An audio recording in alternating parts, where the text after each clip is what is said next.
স্বাগত বন্ধুরা, দেখুন আজকে আমি থানকুনি পাতার চচ্চড়ি করব। এখানে সাদা তেল দেওয়া আছে 2 চামচের মতন। এখানে আমি দিয়ে দিচ্ছি কালো জিরে, 2টো শুকনো লঙ্কা ফোড়ন, এখানে একটা আধখানা পেঁয়াজ কুচনো দিচ্ছি,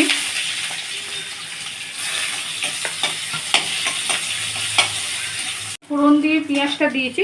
এবারে আমি আলুগুলো দিয়ে দিচ্ছি। এখানে আধখানা আলু সরু করে কাটা আছে, একদম আলু ভাজার মতন করে।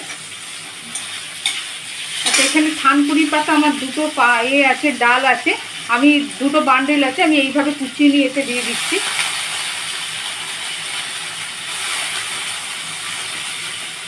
রেসিপিটা যদি ভালো লাগে, আপনারা আমার চ্যানেলের রেসিপিটা যদি ভালো লাগে আপনারা বাড়িতে ট্রাই করবেন অতি অবশ্যই। বন্ধুরা, আমার চ্যানেলের পাশে থাকার জন্য আপনাদেরকে অসংখ্য ধন্যবাদ।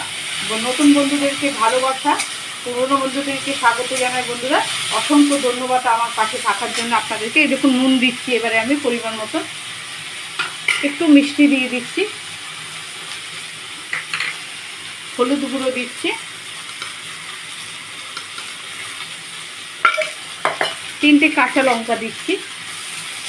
এবারে হবে থানকুনি পাতার চচ্চড়িটা। বন্ধুরা দেখুন, এই থানকুনি পাতার চচ্চড়িটা একটুখানি জল দেবো। এতে একটা কথা ভুল হয়ে গেছে, সরি, তার জন্য ক্ষমার পাচ্ছি। আমি নতুন বন্ধুদেরকে স্বাগত, পুরনো বন্ধুদেরকে ভালোবাসা জানাই। আচ্ছা, আমি এখানে জল দিয়ে দিচ্ছি। বাড়িতে অতি অবশ্যই ট্রাই করবেন, লাইক দিয়ে কমেন্ট করবেন আপনারা। আচ্ছা, আমি চাপা দিয়ে দিচ্ছি এর মধ্যে। থানকুনি পাতার চচ্চড়িটা হয়ে গেছে, আমি নামিয়ে দিচ্ছি এবারে।